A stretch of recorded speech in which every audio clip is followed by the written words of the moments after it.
दोस्तों ये जो जगह आप देख रहे हैं, प्राचीन समय में बादशाह अकबर ने यहाँ से एक 40 किलोमीटर लंबी टनल यानी सुरंग बनवाई थी। दरअसल दोस्तों किसी भी आपातकाल स्थिति में यानी युद्ध के समय बादशाह और बादशाह के शाही परिवार को इसी रास्ते से निकालकर एक सुरक्षित स्थान पर पहुंचा दिया जाता था। लेकिन दोस्तों यहाँ मैं आपको बताना चाहूँगा कि अनारकली जो कि बादशाह अकबर के बेटे जहांगीर की प्रेमिका हुआ करती थी। दोस्तों उसी अनारकली को बादशाह अकबर ने इसी दरवाजे यानी इसी दीवार के पीछे चिनवा दिया था। दरअसल दोस्तों बादशाह अकबर ने अनारकली को इस दरवाजे के पीछे चिनवाया नहीं था।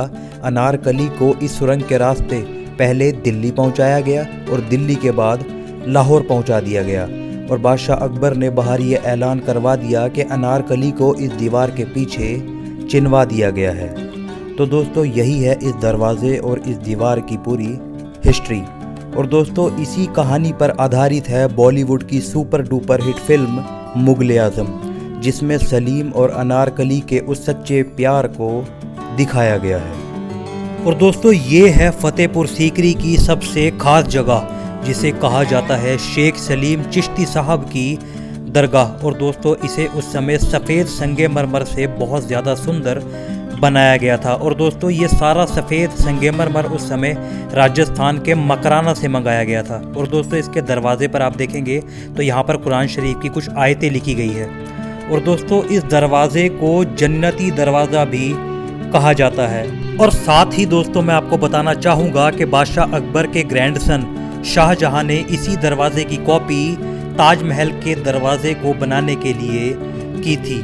और दोस्तों मैं इस दरगाह के अंदर जाकर आ चुका हूँ। दरअसल दोस्तों अंदर मुझे वीडियो बनाने के लिए मना कर दिया गया क्योंकि दोस्तों इस जगह से सभी लोगों की आस्था जुड़ी हुई है।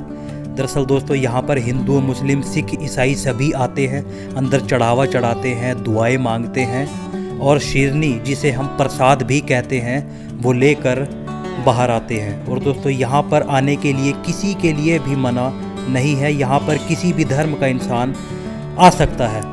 और दोस्तों ज़रा आप इस पूरी दरगाह का डिज़ाइन देखिए। दोस्तों ऐसा डिज़ाइन आपको पूरे भारत में शायद ही कहीं देखने को मिलेगा किसी भी दरगाह में। और दोस्तों ये है बादशाह अकबर के द्वारा बनाई गई उस समय की शाही यानी जामा मस्जिद। और दोस्तों इसका दरवाज़ा आप देखेंगे तो इसे भी काफ़ी बुलंद बनाया गया है, यानी काफ़ी ऊंचा दरवाज़ा इसका बनाया गया है। दोस्तों आप देखेंगे एंट्री करने वाला दरवाज़ा छोटा है और बाहर वाला बड़ा। और दोस्तों ये जो पेंटिंग आप देख रहे हैं दरअसल दोस्तों प्राचीन समय में यमन, इराक, ईरान और साउथ अफ्रीका जैसी कंट्रियों से बेशकीमती स्टोन्स को भारत मंगाया जाता था और उन पत्थरों का पाउडर बनाया जाता था और उस पाउडर का पेस्ट बनाकर उस पेस्ट से ये पेंटिंग की जाती थी। इसीलिए ये पेंटिंग काफ़ी लंबे समय तक चला करती थी। आज के समय में तो दोस्तों काफ़ी हद तक ये पेंटिंग ख़राब हो चुकी है, लेकिन दोस्तों उस समय ये पेंटिंग काफ़ी ज़्यादा सुंदर दिखती थी। और साथ ही दोस्तों आप देखेंगे आज फ्राइडे है, यहाँ पर बारिश भी हो चुकी है। और दोस्तों एवरी फ्राइडे यहाँ पर जो है पूरे फतेहपुर सीकरी के जो मुस्लिम्स हैं वो यहाँ पर इकट्ठे होते हैं, नमाज़ पढ़ते हैं और यहाँ पर एक ईद जैसा माहौल एवरी फ्राइडे बन जाता है। लोग नमाज़ पढ़ते हैं, एक दूसरे से गले मिलते हैं और खुश होते हैं। और दोस्तों बादशाह अकबर के समय से ही यहाँ पर नमाज पढ़ाई जा रही है।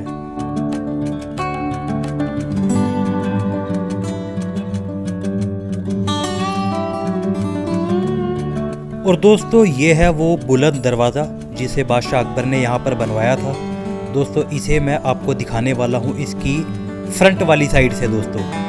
दोस्तों यही है इस दरगाह का वो बुलंद दरवाज़ा जिसके बारे में मैंने आपको इस वीडियो में बताया था। ऐसा कहा जाता है कि ये भारत और एशिया ही नहीं पूरी दुनिया का सबसे ऊंचा दरवाज़ा है।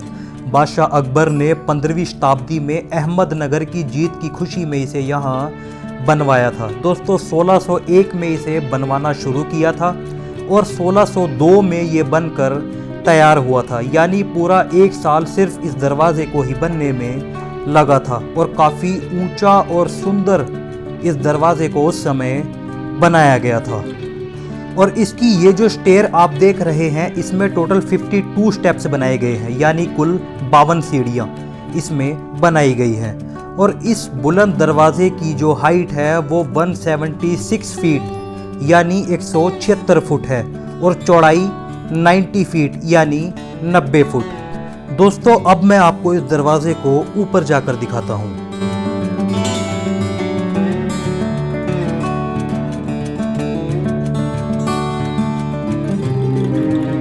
तो दोस्तों अभी हम आ चुके हैं इसके ऊपर और यहाँ से आप इस दरवाजे को देखिए कितना ज़्यादा ऊंचा इस दरवाजे को उस समय बनाया गया था दोस्तों।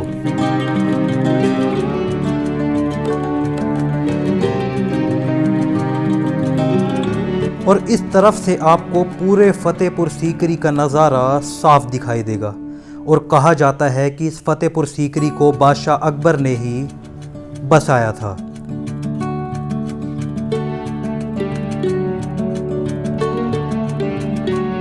दोस्तों एक चीज़ और मैं आपको दिखाना चाहूँगा, वहाँ पर आपको एक बाउंड्री दिखाई देगी जो कि 10 किलोमीटर लंबी बनाई गई थी।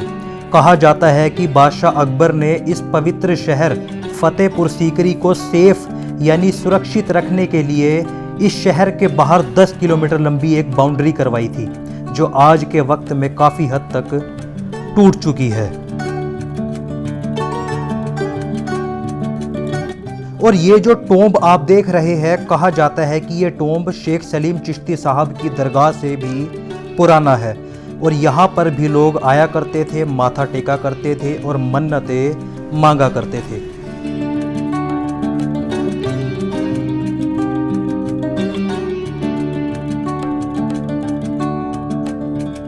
और दोस्तों ये जो जगह आप देख रहे हैं ये उस समय का हुआ करता था लंगर हॉल, जहाँ पर एक बहुत बड़ी संख्या में ज़रूरतमंद लोग इकट्ठा हुआ करते थे और बादशाह अकबर एवरी फ्राइडे नमाज के बाद यहाँ पर गरीबों में लंगर और पैसा दोनों बांटा करते थे।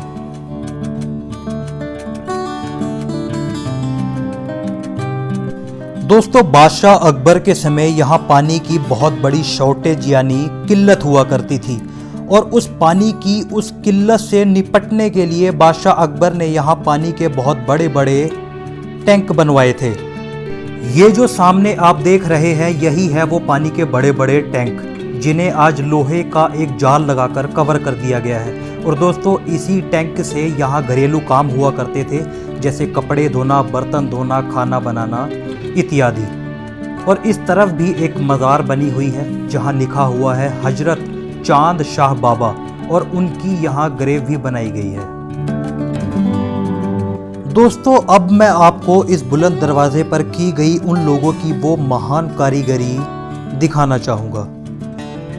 दोस्तों इस पूरे दरवाजे पर कुरान शरीफ की आयतें लिखी गई है। बहुत ऊपर तक आप देखेंगे दोस्तों ये दरवाजे पर पूरी आयतें लिखी गई है और ये दरवाज़ा कैमरे पर आपको शायद छोटा दिख रहा होगा लेकिन रियल में ये दरवाज़ा बहुत ज़्यादा ऊंचा है। इस दरवाज़े को देखकर हमें ये आश्चर्य होता है कि आखिर कैसे उन लोगों ने इतना हैवी स्ट्रक्चर खड़ा किया होगा। आइए अब मैं आपको इन दीवारों को बिल्कुल करीब से दिखाता हूँ।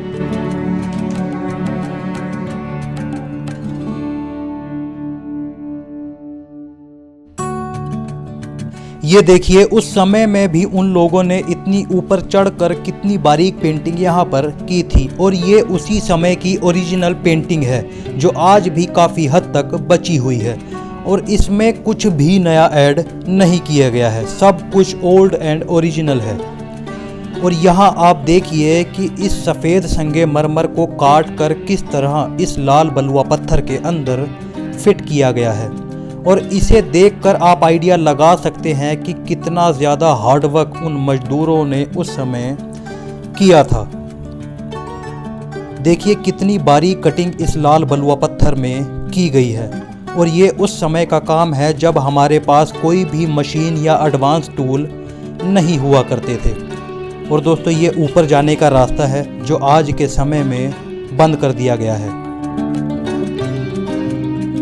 और दोस्तों यहाँ से हम जैसे ही एंटर होते हैं तो यहाँ पर काफ़ी बड़ा लकड़ी का दरवाज़ा लगाया गया है और काफ़ी लोग आप देखेंगे दोस्तों यहाँ इकट्ठा है। सामने शेख सलीम चिश्ती साहब और उनके ग्रैंडसन की दरगाह बनी हुई है दोस्तों, जो काफ़ी सुंदर यहाँ से दिखाई देती है। और दोस्तों ऊपर भी आप देखेंगे तो यहाँ पर भी पेंटिंग की गई है और काफ़ी सुंदर डिज़ाइन यहाँ पर बनाया गया है। और यहाँ से भी दोस्तों आप देखेंगे कितना बड़ा यहाँ पर ये एक हॉल है जो इस तरफ बनाया गया है। और दोस्तों इसके सामने इस तरफ भी दोस्तों यहाँ पर सेम ये हॉल बनाया गया है। जैसे ही हम थोड़ा सा और अंदर आते हैं तो मैं फिर दोबारा से आपको ये चीज़ें दिखाना चाहूँगा एक बार। दोस्तों आप देखेंगे इस तरफ बनाई गई है ये जामा मस्जिद और यहाँ पर शेख सलीम चिश्ती साहब की दरगाह और उसी के साथ में उनके ग्रैंडसन की दरगाह। और यहाँ पर एक और दरवाज़ा जो छोटा दरवाज़ा है वो बनाया गया था दोस्तों। और दोस्तों आप देखेंगे कि कितनी बड़ी ये दरगाह है।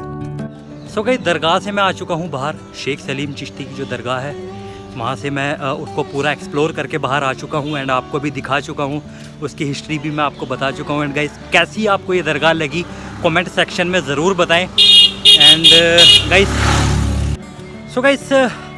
ओवरऑल आपको कैसा लगा ये व्लॉग मुझे कमेंट सेक्शन में ज़रूर बताएं। एंड गाइस आपका कोई भी किसी भी तरह का कोई भी क्वेश्चन अगर मुझसे हो तो आप कमेंट में मुझसे पूछ सकते हैं, मैं उसका रिप्लाई करने की 100% कोशिश करूँगा।